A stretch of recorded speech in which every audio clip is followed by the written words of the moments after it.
to the British royal family is this idea of a royal reconciliation. And we have some of the top aides having these super secret meetings here in London. Tom Bower isn't some throwaway internet gossip. He's an 85-year-old royal biographer with decades of experience tearing down public facades, with nothing to lose and a reputation for brutal honesty. When he speaks about Meghan Markle, people don't just listen, they start taking notes. And his latest take isn't a passing swipe, it's a full-on assault aimed straight at the foundation of Meghan's carefully crafted public image. At the very center of this blast lies a chapter she spent years trying to bury the whispers surrounding her so-called yacht girl past. Now, let's be clear. This isn't about shaming someone's roots or belittling a woman's ambition. It's about the contradictions, the cracks in the narrative Meghan has fought so hard to control. Conveniently packed, photographed, and every last detail in the Daily Mail. Tom Bower, what was your reaction when you saw those headlines? I thought it was confection. Contradictions have stacked so high around Meghan that they're impossible to ignore. For years, she sold the image of a self-made Hollywood underdog who climbed her way into royalty through grit and grace. But Tom Bower's account paints a very different picture. According to him, Meghan's rise wasn't driven by raw talent, it was fueled by calculated networking, high-profile events with powerful men, and exclusive yacht parties that opened doors most could never reach. Convenient connections, not just hard work, pushed her further up the ladder. Of course, Meghan has fiercely denied all of it, calling the rumors sexist and defamatory. But here's the thing, when whispers refuse to die after more than a decade, people naturally begin to wonder why, and Bower claims he has the answer. Because these stories, in his view, fit a pattern. It was manipulation. I thought that it showed, firstly, Harry absolutely desperate. I thought that Meredith Maines, who is a very aggressive PR for the Sussexes. It's a pattern of strict image control, endless narrative reshaping, and an obsession with managing every detail of how she's seen, a pattern that crumbles the moment the spotlight burns too brightly. But Tom Bower doesn't stop at whispers of yacht parties. He digs much deeper. What he uncovers is Meghan's near-obsessive connection to Princess Diana, and this is where things turn uncomfortable. Meghan has reportedly tried to mirror Diana in almost every way. The outfits, the poses, even the fragile emotional vulnerability that once captured the hearts of millions. But instead of sparking the same sympathy, her efforts land as forced, calculated, and a touch theatrical. And according to Bower, there's one reason why. It's because authenticity is something you can't fake. Got way beyond herself because she really doesn't understand the British royal family or Britain, but understands how to project her clients. And so I think she got it wrong by leaking it or even letting anyone. Diana never had to put on an act. Her vulnerability was raw, unpolished, and heartbreakingly human. Meghan, on the other hand, often looks like someone performing vulnerability for the cameras, and the public is beginning to notice. Take the Oprah interview. It was meant to be the moment Meghan seized control of her narrative once and for all. But instead, fact-checkers shredded it within days. She insisted she had never Googled Harry before they met, yet there are photos of her wearing Diana's jewelry long before their first date. She painted royal protocol as if it was a shocking new burden, yet she had royal-adjacent friends years before Harry ever entered the picture. The contradictions piled up fast, and the shine of that moment dulled almost instantly. That was a great mistake. And I don't think it'll produce what they hope. And I think in the end, I don't think the Sussexes themselves know what they want anymore. But so It isn't just one or two lies, it's the buildup. A constant accumulation, and Bower's words land like a hammer here. When you stack lie upon lie, eventually they flood everything. And once that happens, people stop believing anything at all. And that's where he shifts to the marriage. Tom Bower doesn't soften his blows, he goes straight for the heart of it. What looks like a dreamy fairy tale from the outside. Netflix deals, red carpet strolls, carefully staged family moments is, in his telling, little more than a business arrangement hanging by a thread. He even claims Meghan uses her daughter as a shield, a way to deflect criticism and twist the narrative into sympathy. We've also seen, haven't we, the story by Victoria Ward in the Telegraph, where they were talking about, you know, and that upset the palace quite a lot about talking about funeral arrangements and things. Behind closed doors, things don't seem nearly as rosy as the glossy PR suggests, and the warning signs are everywhere. There's talk of a widening emotional gap between Harry and Meghan, conflicting stories about their early timeline, and photo ops that feel less like love and more like staged desperation to stay in the headlines. But here's the twist: for a while, Hollywood played along. Meghan was actual royalty, and that title carried serious weight. She was welcomed at elite parties, brushed shoulders with A-listers, and believed she had the industry permanently in her corner. Then came the shift. The calls dried up, producers started whispering behind the scenes, and those same big-name celebrities who once smiled at the cameras began quietly keeping their distance. The shine wore off, and according to Tom Bower, that wasn't by chance, it was the natural consequence of Hollywood's ruthless nature. After all, Hollywood is a strange beast. Legacy. And is this about looking like the bigger person? Because he preaches a lot about forgiveness. We heard him talk about open borders. Sometimes he's very kumbaya.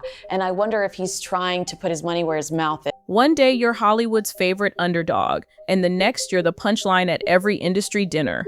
Meghan Markle believed her royal title would guarantee a permanent seat at the table. But as Tom Bower points out, that chair is wobbling more with every passing day. The sparkle of being a duchess has faded fast. Big-name producers who once scrambled to work with her now keep their distance. Not because she lacks talent, but because she's branded as unpredictable. And in Hollywood, unpredictability isn't edgy, it's poison for business. And it's not just producers pulling back, it's actors, directors, influencers too. Meghan has morphed into a brand liability, someone nobody wants tied to their project. Behind closed doors, the whispers have changed tune. She's hard to work with, she makes everything about her, and those reputations in Hollywood stick like glue. You know, because how can we take him seriously when he's meeting with Ukraine and Trump and trying to make peace as a global leader when he's not even at peace with his son? Well, I think I disagree with you about that, because Charles, when he was the Prince of Wales, She brings drama onto sets and tension into every room. And the thing about Hollywood is brutal. They'll smile to your face while quietly scratching your name off the next invite list. Tom Bower argues this quiet exile isn't personal, it's calculated. It's strategic, because no one wants the chaos that follows in her shadow. And speaking of chaos, the narrative Meghan has spun around herself is now impossible to control. From polished podcast interviews to glossy Netflix specials, she's tried to wear every mask at once. The victim, the rebel, the feminist icon, the misunderstood royal, the fearless outsider, the protective mother. But the more roles she stacks onto herself, the less authentic it all feels. Instead of depth, it starts to read like a never-ending performance, and audiences are catching on. for anyone who said no to him. So he's a man who hates confrontation, and he has no forgiveness for people who don't agree with him. So I think the whole thing with Harry is it's guilt. I mean, it's guilt as a result of the divorce, the relationship with Di. Audiences, especially those sick of feeling emotionally manipulated, can spot it from a mile away. One of Tom Bower's most brutal critiques is that Meghan's entire life now feels produced like a show running on autopilot. According to him, nothing comes across as organic anymore. Every photo looks staged. Every statement feels focus grouped. Every leak to the press seems intentional. It's not just that Meghan is calculated, it's that the calculation has become glaringly obvious. Her cozy Netflix moments with Harry, staged. Her California paparazzi shots, tipped off.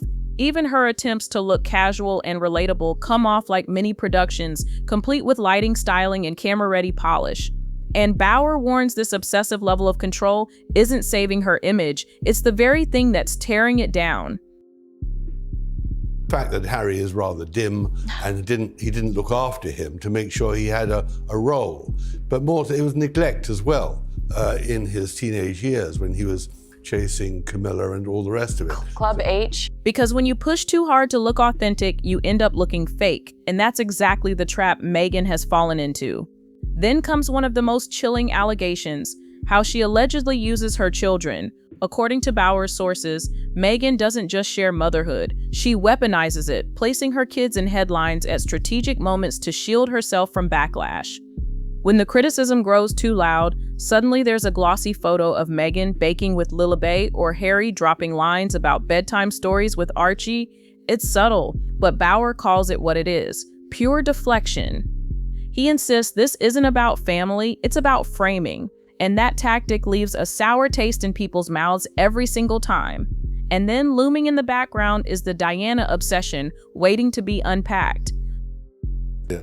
Well, Because the guy's not trusted. Rob, when Harry made that dash to London, when the King revealed his cancer, to my surprise, Camilla was in the room for the 30 minutes. And she was there to make absolutely certain that Harry... That's true. You don't think she was there? No, I don't. In fact, I'm pretty certain she was. And obsession isn't an exaggeration here. From wardrobe choices to camera angles, Meghan has studied Diana like she's a character role to perfect.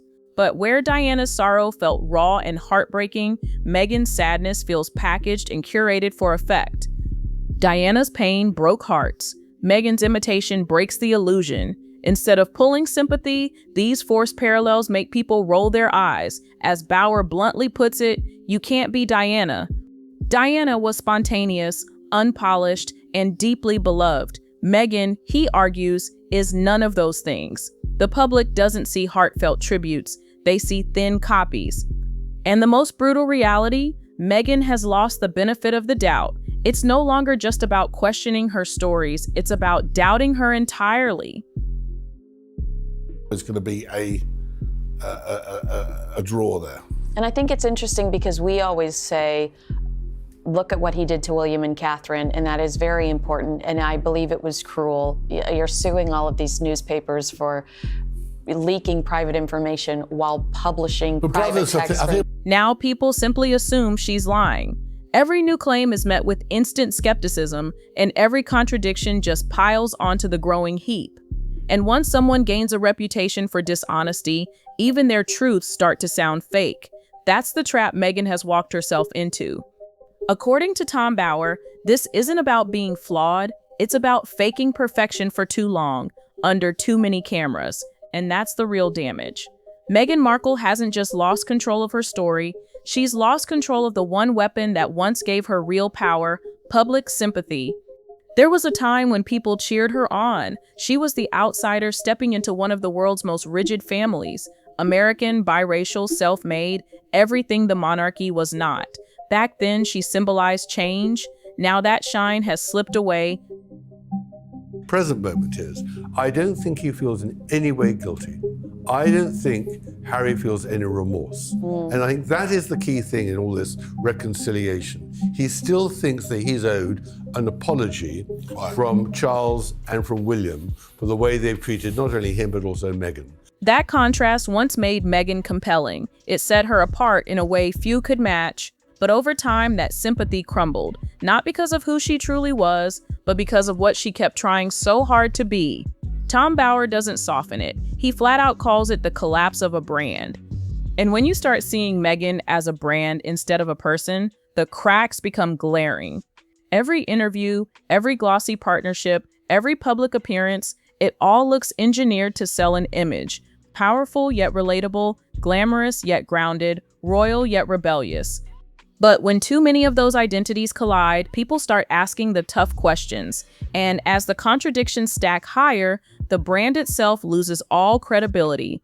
One of the clearest blows came when Spotify abruptly pulled the plug on her podcast deal, a multi-million-dollar partnership gone in a flash, with barely even a goodbye. That will make the money. I mean, she's simply, she's got a brass neck, as we'd say. She really doesn't bother her. She can see this way. She's probably looked at the King selling his, Spotify, once thrilled to showcase Meghan's voice, ultimately walked away with almost nothing to show for it. Insiders whispered the content lacked substance. All fluff, no depth. Others claimed she barely lifted a finger in the actual work. And this wasn't just a failed business venture, it was a flashing red warning sign for the entire industry. If Spotify couldn't make it work with a royal, why would anyone else gamble their money or reputation? Then came Netflix. the supposed crown jewel of the Sussex media empire. But even that once golden relationship is cooling fast. Viewership fell short of the hype, follow-up projects fizzled, and executives behind the scenes reportedly started spotting the same red flags again. Too much control, not enough collaboration, too much image crafting, not enough real substance. Tom Bower sketches a devastating portrait here of a woman who believed her Duchess title would unlock every door, only to learn the hard truth. Titles mean nothing once the trust is gone. For who really Gwyneth Paltrow is. We know exactly who Martha Stewart is, but we've not seen a consistent Meghan. If your first introduction to Meghan Markle and even the royal family, famous for their tight-lipped diplomacy, have quietly cut all ties. Charles doesn't mention her. William refuses to speak about her. Kate won't even acknowledge her in interviews. Meghan has turned into the name nobody dares bring up, the subject that's off limits at every turn. This isn't drama anymore, it's damage control. For the royals, pretending she doesn't exist is far easier than managing the chaos she drags into the room. In social media, it's been merciless. Clips of Meghan's interviews get chopped up and mocked. Her speeches are dissected for contradictions. Old footage resurfaces again and again, going viral with biting, sarcastic captions that strip away any attempt at polish. The audience Meghan once inspired now watches with doubt. Even her most loyal defenders have either gone silent or turned critical.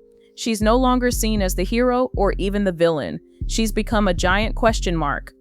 People simply don't know what to believe anymore. And in the world of PR, confusion can be just as deadly as outright bad press. Tom Bower's most cutting line is also his simplest. Her lies could flood the earth.